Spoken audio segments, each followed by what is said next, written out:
잃어버린 자는 악한 생각을 시작한다라는 제목으로 오늘 본문 중심으로 같이 은혜를 나누기 원합니다. 여러분, 지난 시간에 우리가 다뤘던 그 앞부분의 내용들 기억하고 계시죠? 자, 다윗이 블레셋 가드왕 아기스에게 망명을 갔습니다. 그리고 가드왕 아기스의 보호를 받으면서 또 그 가드왕에게 신임을 받기 위해서 여러 가지로 애쓰면서 살아왔잖아요. 자, 그런데 그것이 독이 되었어요. 가드왕 아기스가 다윗에게 무엇을 제안하죠? 블레셋 편에 서서 나와 함께 이스라엘과 싸우자. 네가 나와 함께 같이 싸우면 너는 평생 나의 머리를 지키는 자로 내가 삼을 것이다. 자, 그러면서 다윗을 향한 신임이 지나치니까 이제 자기의 민족과 싸우는 자리까지도 함께 하자고 그렇게 제안을 받았던 거예요. 자, 그것을 거절할 수 없었던 다윗이었습니다. 자, 그렇다고 그 아기스 왕 말대로 정말로 블레셋 사람들과 이스라엘과 싸우는 그 자리에 칼을 들고 나갈 수도 없는 노릇이었습니다. 자, 그런데 기가 막힌 하나님의 도우심으로 나오게 되잖아요. 빠져나오게 되잖아요. 그래서 아벡에서 시글락으로, 자기가 살던 시글락으로 다시 돌아왔죠. 자, 근데 시글락에 돌아와 보니까 어떻게 되었다고요? 아말렉 족속에 침략을 받아가지고 성읍은 다 불타있고, 그리고 모든 처자식들은 다 끌려갔어요. 노예로 끌려갔어요. 아말렉 사람들이 다 사로잡아 갔습니다. 자, 그러자 그 광경을 보았던 이 다윗과 그의 사람들이 다 어떻게 됩니까? 너무 슬퍼가지고 더 이상 울 기력이 없도록 울었더라 이렇게 나와요. 완전히 낙심해가지고. 그리고 결국에 어떻게까지 합니까? 다윗을 이 모든 것에 대한 책임 다윗에게 있어. 다윗을 돌로 치자. 최악의 상황이죠. 자, 그런데 그렇게 궁지에 몰렸던 다윗이 어떻게 했다고요? 다윗은 크게 다급하였으나 그의 하나님 여호와를 뭐 했어요? 힘입고 용기를 얻었더라. 여러분, 다윗과 함께 했던 그 사람들, 여러분, 그 차이가 무엇이었습니까? 한쪽은 절망하고 낙심하고 두려워하고 근심하고, 그리고 결국에 이 책임에 대해서 누군가를 원망하고, 자, 그렇게 탓하는 데 시간을 다 쓰고 그러고 있었잖아요. 자, 그런데 다윗은 어느 순간부터는요, 하나님을 의지하고 하나님께 집중하기 시작했다라는 거예요. 하나님께 묻고 하나님께 기도하고 하나님의 힘입고. 자, 그래서 하나님의 인도하심을 받아가지고 아말렉을 추격하잖아요. 어디로 갈지 몰랐는데 아말렉이 어디로 가는지 알려주는 버려진 그 애굽 소년 노예를 만나기도 하잖아요. 자, 그러면서 자신들이 잃어버린 모든 처자식을 하나도 잃지 않고 다 찾아오게 되온 거예요. 그리고 그것뿐만이 아니에요. 아말렉 족속이 아마도 이제 수만 명이 이렇게 침략하면서 돌아다녔을 것으로 생각이 되는데, 그들이 이 시글락만 침략한 게 아니라 여러 고을들을 다니면서 약탈을 했단 말이에요. 그래서 그들이 가지고 있는 그 재물들, 그 가축들이 굉장히 많았단 말이에요. 그래서 다윗과 함께한 사람들이 되찾아온 그 전리품은요, 그들이 잃어버린 것의 몇 배였던 거예요. 자, 그렇게 시글락으로 돌아가고 있는 상황이었습니다. 자, 그러면서 이어지는 본문이에요. 자, 21절 같이 읽습니다. 시작. 다윗이 전에 피곤하여 능히 자기를 따르지 못하므로 부솔 시내에 머물게 한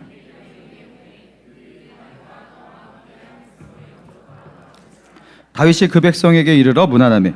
자, 다윗과 함께한 그 600명의 사람들 중에서 그들이 이제 600명이 처음에 아말렉을 그렇게 추격했단 말이에요. 자, 그런데 그 가운데서 체력이 완전히 고갈되어서 더 이상 이 추격전을 펼칠 수가 없는, 그죠? 아벡까지 갔다가 시글락으로 돌아온 그 3일길 동안 밖에서 야영하면서 행군하면서 이미 체력이 굉장히 소모된 상태였는데, 아말렉을 추격하는 이 추격전까지 하니까 이게 얼마나 힘들겠습니까? 그래서 200명의 사람들은요, 완전히 뒤떨어진 거예요. 낙오하게 된 거예요. 자, 그래서 그들을 그 부솔 시내에 그렇게 머물러 두게 했다라는 겁니다. 자, 그리고 그래도 체력이 조금 남아있는 그 400명의 사람들, 숫자는 좀 부족하겠지만 그들을 데리고 이제 아말렉을 계속해서 추격했던 거예요. 자, 그리고 아말렉 사람들이 이제 어디 있는지 그 본거지를 찾게 되어서 그들을 급습했는데, 그들이 약탈한 걸 가지고서 거기서 막 축제를 벌이고 흥청망청하고 막 그러고 있던 상태라서 다윗과 함께한 그 400명의 그 급습으로 인해서 완전히 그냥 괴멸된 거예요. 그리고 다윗은요, 그 모든 잃어버린 사람들, 재물들 다 되찾고 이제 이곳은 다윗의 전리품이다 하면서 기쁜 마음으로 그렇게 돌아오는데, 자, 이 400명의 사람들을 마주 나와 영접한 사람이 누구예요? 부솔 시내에 그죠? 나고아에서 머물러 있었던 그 200명의 사람들이 미안하기도 하고 같이 가지 못해서 미안하기도 하고 또 걱정도 되었고 또 이렇게 기쁜 마음에 이렇게 나와서 영접을 한 겁니다. 자, 그런데 그 200명의 사람들이 그죠? 같이 아말렉을 싸우는 전장에 끝까지 참여하지 못했던 부솔 시대에 남아 있었던 그 200명의 사람들이 저 멀리서 보이는 것을 보고서 자, 다윗의 사람들 가운데 어떤 반응을 하는 사람이 있었냐면, 자, 오늘 보면 22절입니다. 시작. 다윗과 함께 갔던 자들 가운데 악한 자와 불량배들이 다 이르되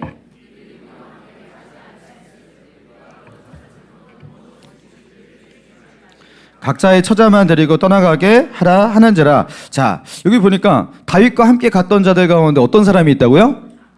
자, 악한 자와 불량배가 있대요. 악한 자와 불량배가 왜 다윗과 함께 하고 있지? 여러분, 다윗과 함께한 사람들은요, 아둘람 굴에서부터 시작이 된 거예요. 아둘람 굴에서 400명이 그렇게 모여지게 되었고, 그러니까 다윗이 사울에게 쫓기는 초창기 시절이에요. 그때 400명이 그렇게 시작이 되었고, 조금 있다가 이제 200명이 더 붙어가지고 600명이 되었고, 그 600명이 지금 거의 10여 년간을 같이 해온 겁니다. 여러분, 다윗과 함께한 사람들 가운데 이런 악한 자, 불량배들이 있었구나. 깡패들도 이렇게 데리고 있었구나. 좀 충격적이죠. 정말로 이런 사람이 있었을까? 여러분, 불량배 하면은 그렇잖아요. 폭력을 일삼는 사람들, 그죠? 무력으로 다른 사람의 거 갈취하고 이런 사람들, 그죠? 그리고 악한 자는 자기의 탐욕 이런 것들을 채우기 위해서 양심도 잘 팔아먹고 다른 사람들 힘들게 만들고 이런 사람이 악한 자고.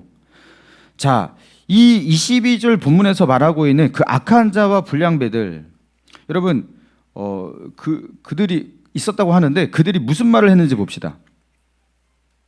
그들이 했던 말이 뭐예요? 그들이 했던 말은 그렇게 악한 말은 아닌 것 같아요. 그리고 그렇게 몰상식한 말도 아니에요. 자, 이들이 뭘 주장하고 있냐면, 아말렉과 싸우는 자리 가운데 우리와 함께 칼을 들고 끝까지 가지 못했던 그 200명의 사람들, 그리고 우리는 끝까지 거기 가고 칼을 들고 목숨 걸고 싸웠던 400명의 사람들, 이렇게 중도에 포기하고 주저앉은 사람들과, 그리고 끝까지 칼을 들고서 희생을 각오하고서 찾아가서 정말로 잃어버린 그 가족들을 다 찾아왔고 재물들도 다 찾아왔던 이 수고를 감내했던 400명을 어떻게 똑같이 대우할 수가 있냐라는 거예요. 그쵸? 이거 일리가 있어요, 없어요?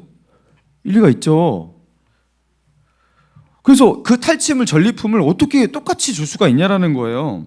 여기서는 분명히 차별이 있어야 한다라는 겁니다. 차별이 있어야지 공평한 거라는 거예요. 그래서 그들이 잃어버린 가족들은 다 돌려주지만 이 많은 재물이라든가 전리품까지 그들에게 줄 필요가 없다. 그들은 그 가족만 돌려주어도 충분한 것이다. 이렇게 주장을 했다라는 거예요. 그게 공평한 것이다. 자, 그런데 다윗이 어떻게 반응을 하죠? 23절입니다.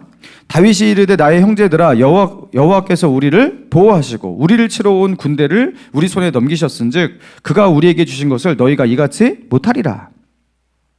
이 일에 누가 너희에게 듣겠느냐? 전장에 내려갔던 자의 분깃이나 400명을 말하는 거죠.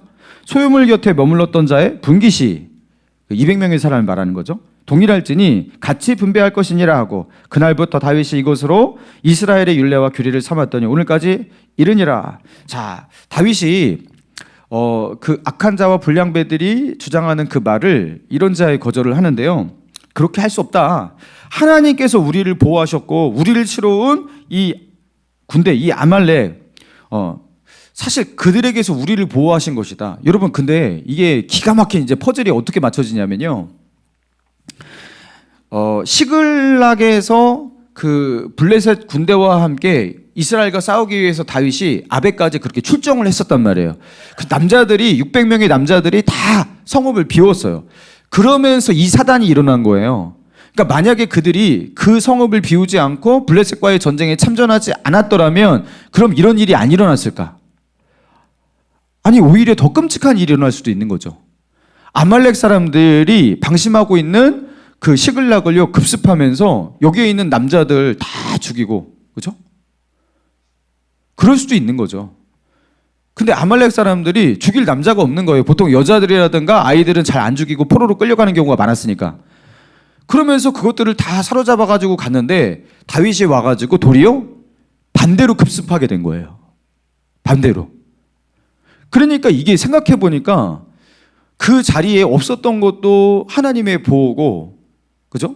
그러면서 방심하고, 그죠? 그렇게 자기 본거지에서 이렇게 와가지고 거기서 잔치를 벌이고 그렇게 하고 있었던 그 아말렉을 손쉽게 그렇게 급습해가지고, 다 그들을 쳐부실 수 있었고, 빼앗긴 것을 다시 되찾아올 수 있었던 거. 이거 하나님의 보호하심이라는 거예요. 그리고 얼마 전에 그 이스라엘 다윗과 함께한 600명의 사람들이요, 더 이상 울 기력이 없을 정도로 그렇게 슬퍼하면서 절망했잖아요. 무엇보다 자신의 처자식들을 다 잃어버린 것 때문에 그렇게 절망했었잖아요. 근데 지금에 와서는 그거는 당연히 우리 거고, 그죠? 이 재물에 대해서 전리품을 나누는 문제에 있어서 욕심을 내고 있는 겁니다. 자, 그런데 다윗이 이거는 하나님이 우리를 보호하신 것이다.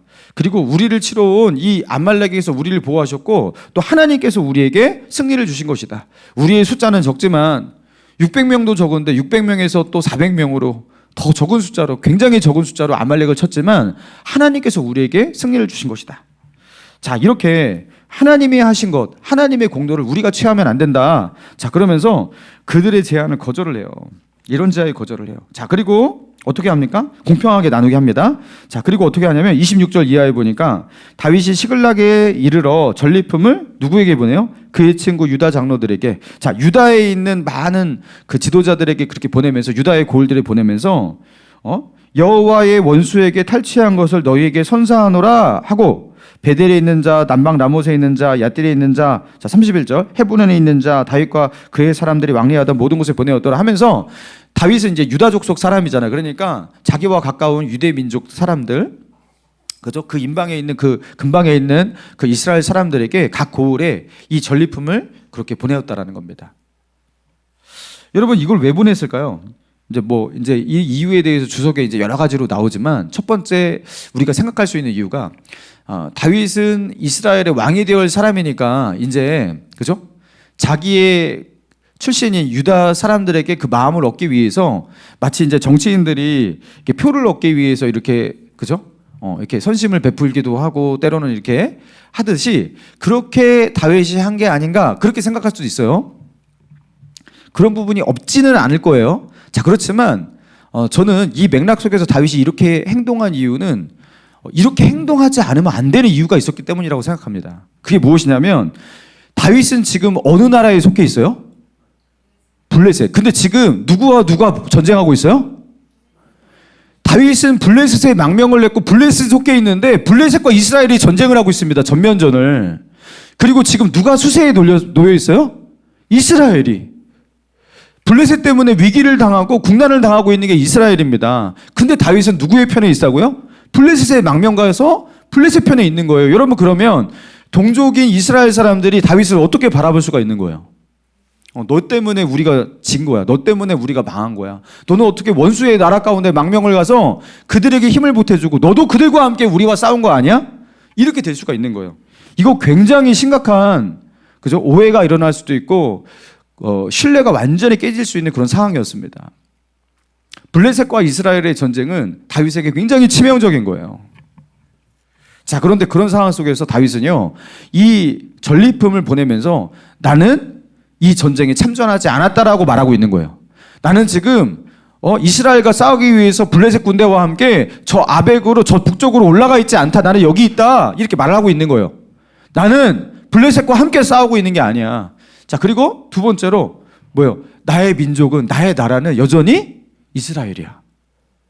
나는 너희를 돕는 자들이야. 그리고 여호와의 원수에게 빼앗은 것이라고 하잖아요.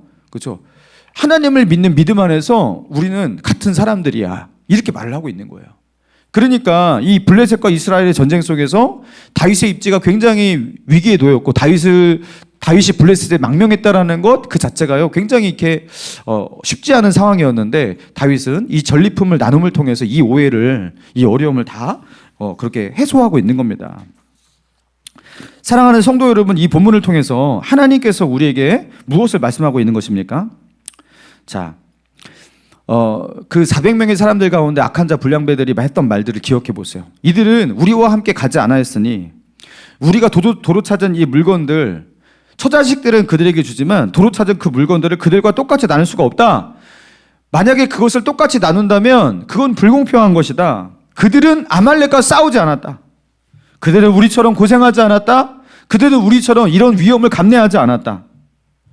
여러분, 그러니까 그들과 우리가 똑같이 공평하게 나누는 것 말이 안 된다. 이렇게 주장하고 있는 이 악한 자라고 불량배라고 그렇게 표현하고 있는 이 사람들의 말들이 있잖아요. 여러분, 그런데 아까 정말로 이들은 그렇게 악한 자였을까, 불량배들이었을까? 그리고 악한 자와 불량배가 다윗과 함께 그렇게 10년 넘게 동고동락했던 것이 맞을까? 여러분, 다윗이 아둘람굴에 있을 때 다윗을 찾아온 사람들에 대해서 환난당한 자, 약한 자, 병든 자, 내몰린 자 이런 표현이 있지만 악한 자, 불량배들 이런 표현은 없었어요. 깡패들, 폭력을 일삼는 자 이런 표현은 없었거든요. 여러분, 물론 이렇게 거칠은 사람이 있을 수 있겠지만 다윗과 함께하는 자들에게 이런 악한 자, 불량배가 있다는 표현이 여기 처음으로 나옵니다. 자, 이들이 만약에 정말로 악한 자였고 불량배였다면 과연 사울에게 쫓기면서 그렇게 10년 가까운 세월 동안 약자인 다윗과 함께 그렇게 요리 피하고 조리 피하고 막 이렇게 다니고, 여러분 이런 세월들을 다윗과 함께할 이유가 있겠습니까? 이 그렇게 악한 사람이고 자기밖에 모르는 사람이고 그러면 약자의 편에 서서 거기서 그러고 있겠냐라는 거예요. 그리고 다윗이 그런 자들을 자기 공동체 가운데 그렇게 받아들일까? 아마도 우리가 생각하는 그런 악당들 있잖아요. 그런 진짜 불량배들이 있잖아요. 그런 악한 자와 불량배는 아닌 것으로 보입니다. 자, 그러면 왜 성경은 악한 자, 불량배 이렇게 표현하고 있을까? 그들이 악한 자가 되고 불량배가 된 것은요, 사실 오늘 이 사건 때문인 거예요. 오늘 이 사건 때문에. 여러분, 그들의 악이 무엇이고 그들의 불량함이 무엇이냐? 여러분, 다윗의 고백을 통해서 우리는 알게 되는 거예요. 23절을 같이 한번 읽어봅시다. 시작. 다윗이 이르되 나의 형제들아, 여호와께서 우리를 보호하시고 우리를 치러온 그 군대를 우리 손에 넘기셨은즉 그가 우리에게 주신 것을. 여러분, 다윗이 지금 뭐라고 고백하고 있는지 잘 보세요. 나의 형제들아 하면서 다윗이 이르되 나의 형제들아, 누가 우리를 보호하셨다고요? 여호와께서 우리를 보호하셨고, 자, 그리고 우리를 치러온 그 군대를 우리 손에 누가 넘기신 거예요?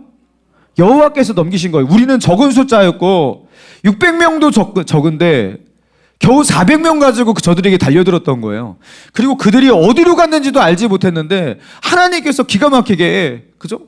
그들이 버린 종을 만나가지고 그거 알게 되었고, 그들은 완전히 낙심하고 절망하고 주저앉아 있었지만 하나님께서 그들에게 따라잡을 수 있을 것이다, 다윗에게 그렇게 말씀하시면서 그들에게 용기를 주시고 희망을 주시고 갈 길을 보여주신 거예요. 그러니까 하나님께서 그들을 인도하셨고, 그리고 자신들을 치러온 그 군대를 그들의 손에 그렇게 넘기셨다라는 거예요. 누가요? 여호와께서. 그리고 생각해 보니까 시글락에 남아있지 않던 것이 오히려 전화 위복인 거예요. 시글락에 남아있으면 남자들이 오히려 급습을 당해서 죽고 진짜로 완전히, 그죠? 희망이 없을 수가 있었어요. 오히려 피해 있었던 거예요. 여러분, 결국에 이 아말렉에 탈취당하고 아말렉과 싸운 이 전쟁으로 아무도 죽지 않았습니다. 아무 피해도 없었고. 여러분, 누가 보호하신 거예요? 여호와께서. 이 승리를 누가 주셨다고 다윗은 고백하고 있습니까? 여호와께서. 전쟁은 누구에게 속한 것인즉? 여호와께 속한 것인즉. 여러분, 다윗이 그렇게 고백하잖아요. 전쟁은 여호와께 속한 것인즉. 여러분, 그러니까 이 전리품은 누가 주신 것이에요? 여호와께서. 이거는 여호와께서 우리에게 주신 승리고 여호와께서 우리에게 주신 보호였고 여호와께서 우리에게 주신 탈취물 전리품이라는 거예요. 하나님의 은혜로 우리가 얻게 된, 이게 우리의 공로로 우리의 손으로 얻게 된 게 아니라 하나님의 은혜로, 그죠? 하나님께서 우리에게 주신 그런 전리품이라는 거예요. 내가 내 손을 들고 내 칼을 잡고서 그죠? 열심히 달려가고 그들을 따라잡을 수 있었고 추격했고 그들이 어디 갔는지 내가 잘 연구했고 파악했고 그래서 결국에 이겼다. 여러분 그게 아니라는 것 다윗은 알고 있잖아요. 그죠? 그리고 다윗의 사람들도 그것을 알았어야만 하는 거예요. 그 아말렉과 싸워서 이길 수 있게 하신 분, 그들을 따라잡을 수 있게 하신 분, 승리를 주신 분, 여러분 다윗은 정확하게 그건 하나님이다, 여호와 하나님이다 그렇게 고백하고 있는 겁니다. 하나님이 하신 일인데 그 공로를 내가 취할 수 없다라는 거예요. 그러니까 내가 더 수고했기 때문에, 내가 더 너희들보다 더 일을 많이 했기 때문에 내가 더 갖겠다 이렇게 말할 수가 없다라는 거예요. 자, 그런데 여러분 이게 지금 다윗의 생각이에요.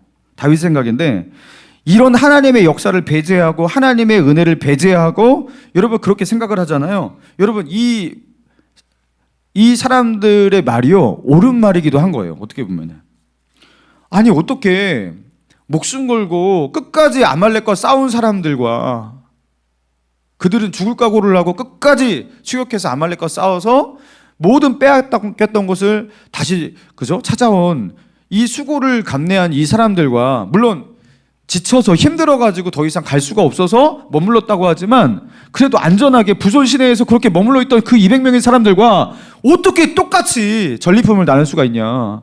이거는 오히려 불공평한 거 아니냐. 여러분 은혜를 배제하고 하나님의 역사를 배제하고 생각해 보세요. 여러분 이 말이 오히려 맞아 보이지 않습니까? 그렇죠? 여러분 이게요 기가 막힌, 여러분 그래서 교회에서는요 분쟁이 있을 수밖에 없는 게 은혜가 배제된 상태에서는 이게 맞고요, 은혜가 있는 상태에서는 이게 맞아요.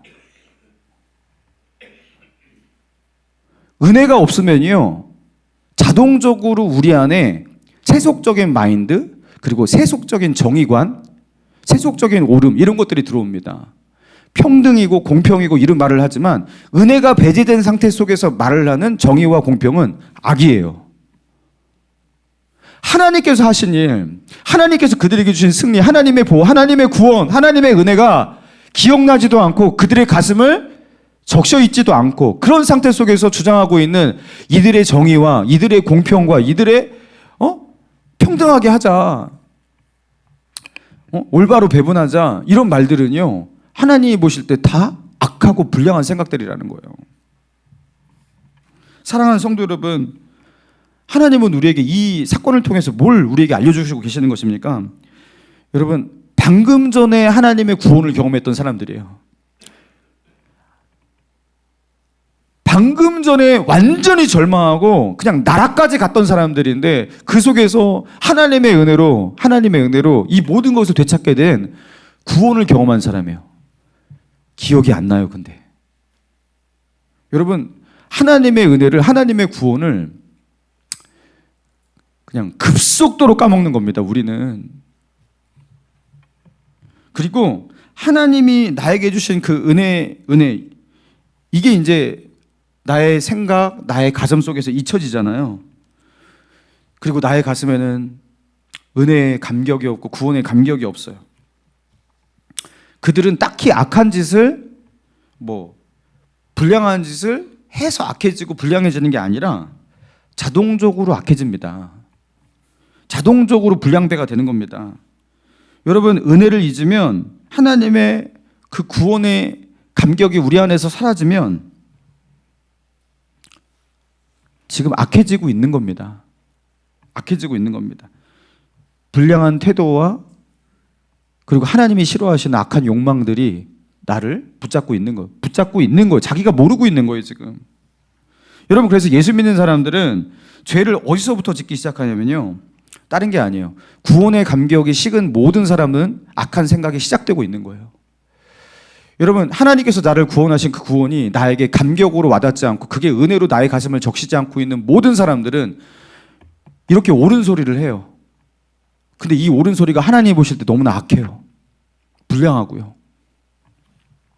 그래 네가 했다는 거지, 네 손으로 했다는 거지, 그래서 저들과 똑같이 나눌 수 없다는 거지, 왜? 내가 더 수고했기 때문에, 내 손으로 했기 때문에. 근데 이게요 하나님이 보실 때 너무나 악한 거예요.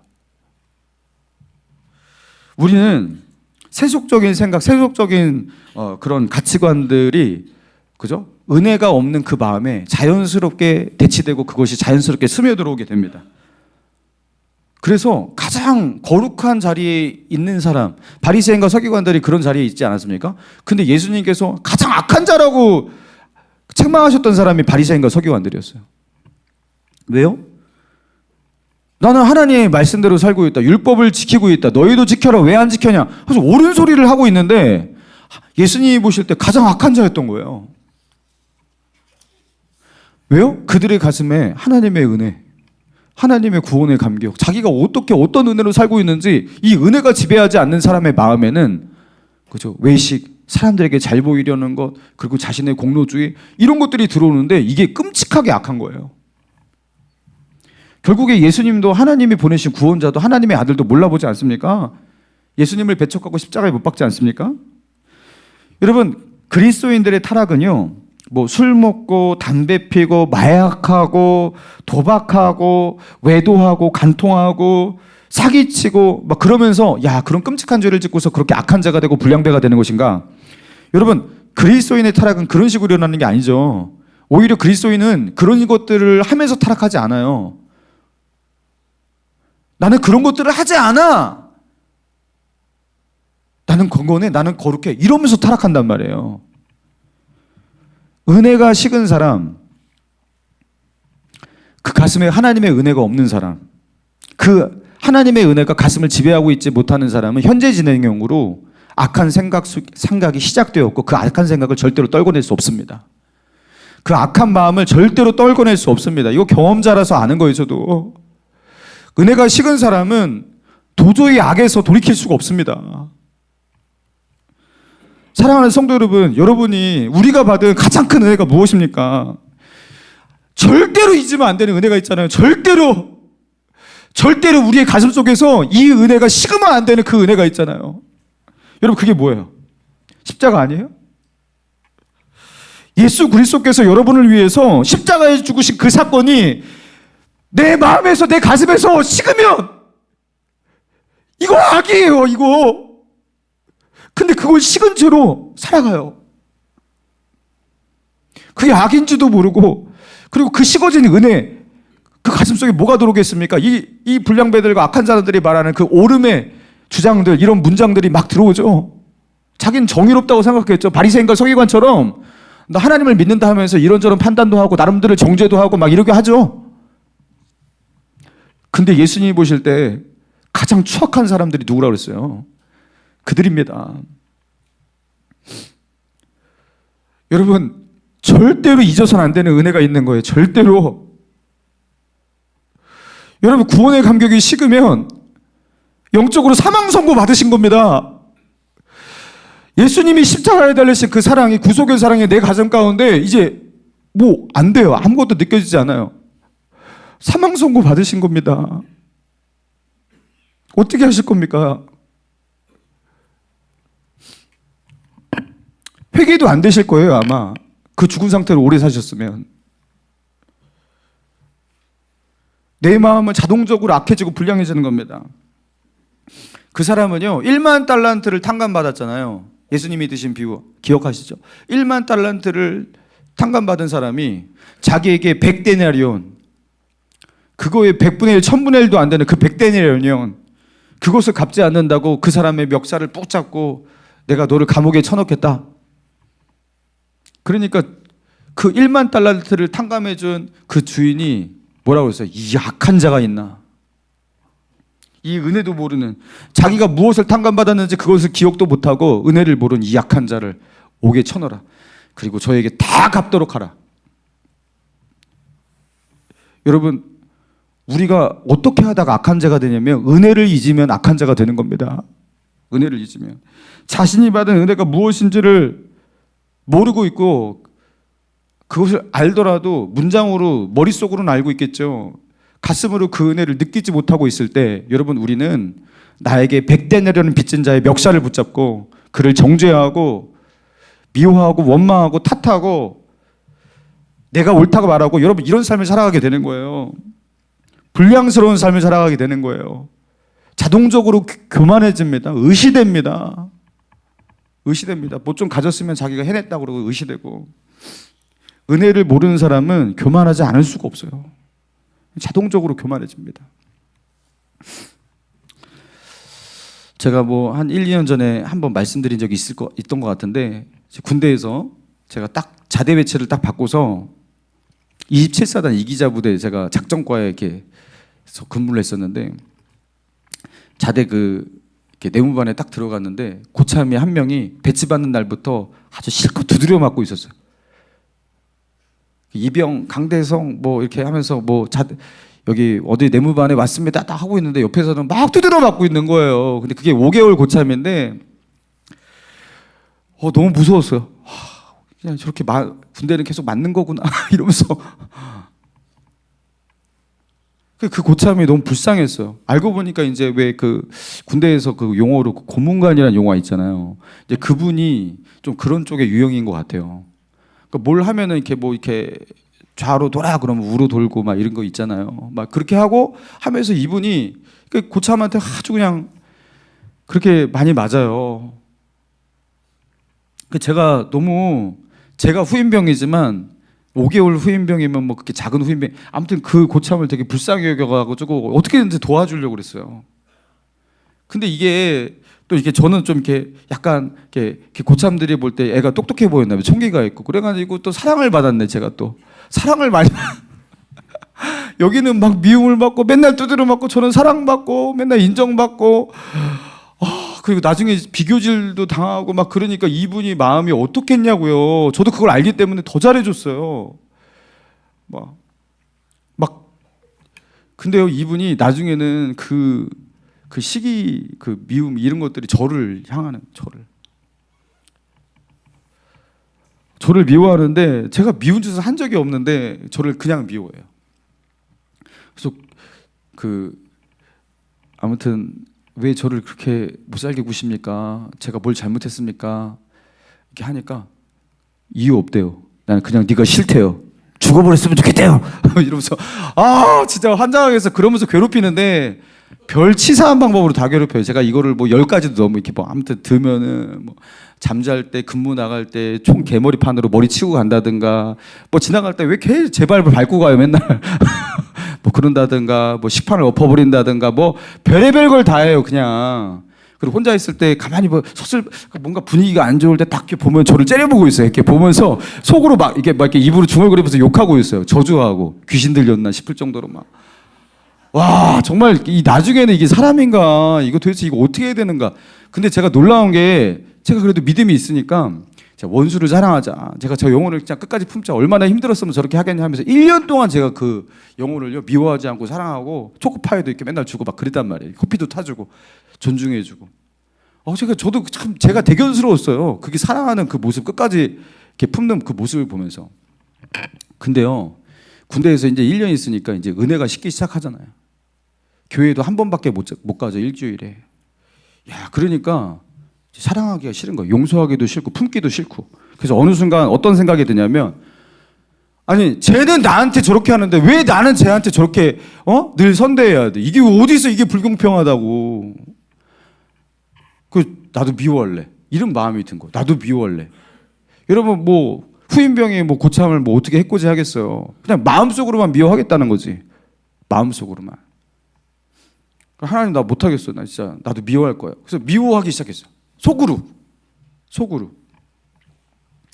그때부터 제대할 때까지 이 미움과 증오가 제 안에서 자라기 시작하는데 여러분 미움과 증오가 악한 마음이 자라기 시작하는데 아주 무럭무럭 자라서 내가 저 인간을 부산 출신이 부산에 내려가가지고 죽도록 패버릴 거야 막 이런 생각 있잖아요. 살인 충동 막 이런 거 끝까지 제가 제대하고 그 친구가 제대하고 제가 제대할 때까지 아무튼 끝까지 그렇게 미워하다가 결국에 이제 사회에 나오게 되었어요. 세상에 나와가지고 이제 학교 다니기 전에 이제 복학 준비하면서 아르바이트하고 이렇게 할 시간이 지났어요. 한 6개월 정도 지났어요. 어느 날 버스를 타고 이게 아르바이트 마치고 집으로 돌아가는 비 오는 날이었어요. 비 오는 날 이렇게 딱 돌아가는데 제가 하나님한테 그렇게 기도를 합니다. 하나님, 저는 왜 이렇게 마음이 답답합니까? 한시도 답답하지 않은 적이 없었어요. 맨날 답답해요, 마음이. 하나님, 왜 나를 안 만나 주십니까? 제가 뭘 잘못했습니까?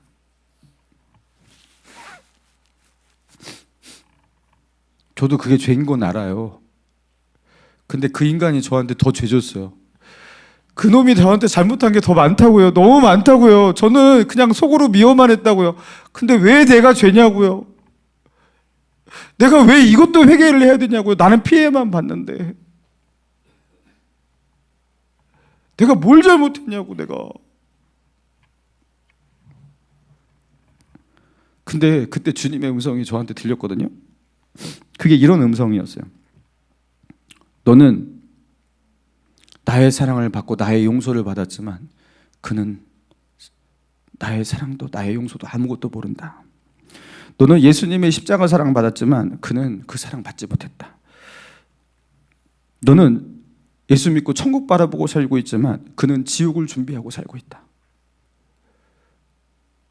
너는 나에게 모든 죄를 용서받은 자지만 그는 아무것도 용서받지 못하고 살고 있다.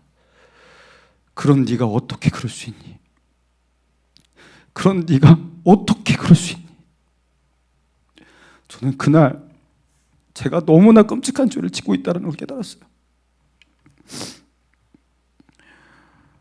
그 사람이 지은 죄와 나의 죄를 비교하면서 나는 죄가 아니라고 생각했는데 저는 은혜 받은 자고 그 사람은 은혜를 받지 못한 자인데 저는 너무 끔찍한 죄를 짓고 있더라고요. 처음부터 끝까지 제가 죄인이었다라는 거, 처음부터 끝까지. 그 친구는 하나도 잘못한 것이 없습니다. 처음부터 끝까지 다 저의 죄입니다. 하나님 앞에 그렇게 용서를 구했어요. 주님, 저 때문에 그 영혼이 교회도 안 가고 예수님도 못 믿고 제가 미워한 거 정도는 알거든요. 그럼 어떻게 하죠? 제가 이 죄를 짓고 어떻게 하죠? 그 불쌍한 사람, 하나님의 은혜도 모르고 사랑도 모르고 사람들에게 그렇게 천덕꾸러기 취급받고, 여러분 그게 인생이 참 불쌍한데 왜 그 사람을 그렇게 품어주지 못했을까?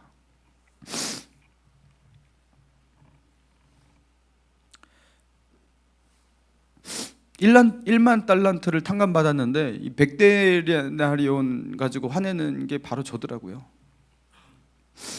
여러분, 은혜가 떨어진 사람은 무슨 죄를 짓고 있냐고 물어볼 필요가 없습니다.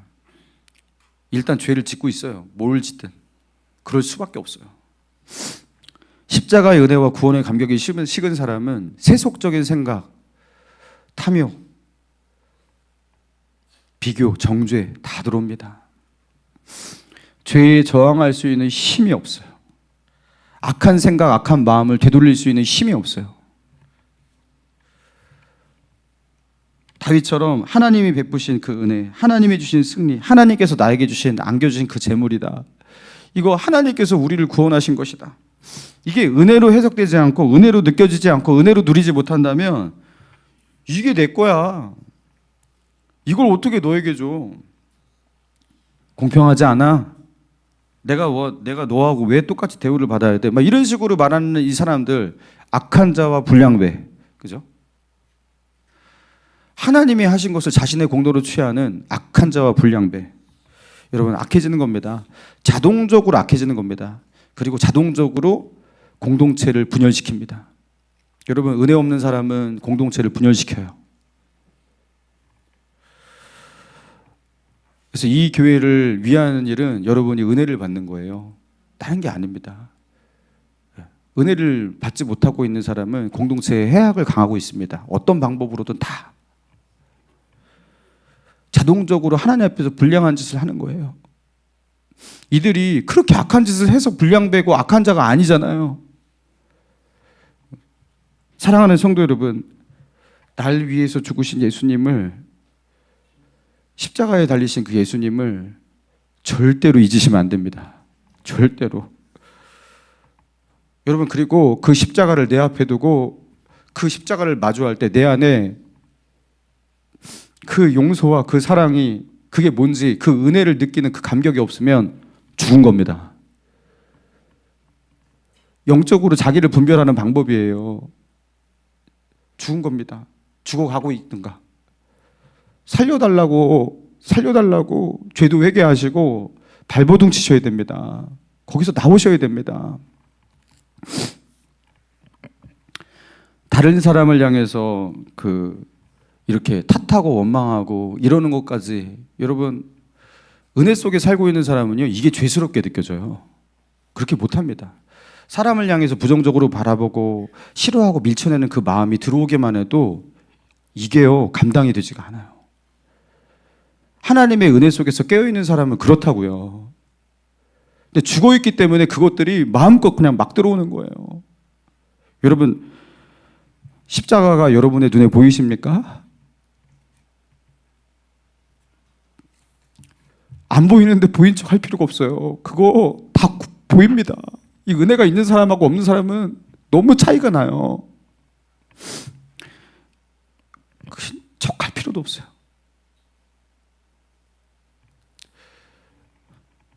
여러분, 교회에서 가장 중요한 것은 은혜 받는 자가 되는 거예요. 여러분, 하나님의 은혜 속에 살아가면 그냥 감사가 돼요. 그냥 감사가 돼요. 일단 나와 함께 예배하는 이 사람들이 옆에 있는 게 너무 감사한 거죠.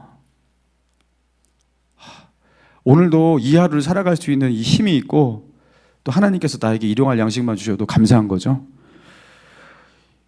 이게 하나님께서 나에게 주신 그 사랑으로 그 모든 것들이 해석이 되기 시작하면서 이게 눈이 완전히 바뀌는 거죠. 사랑하는 성도 여러분, 그래서 우리 마음 가운데 감사와 찬양이 넘치게 되는 겁니다. 은혜가 있는 사람은. 내가 받은 은혜 결코 잊지 않고 그 은혜 속에 살아갈 수 있는 저와 여러분 되시기를 주님의 이름으로 축원합니다.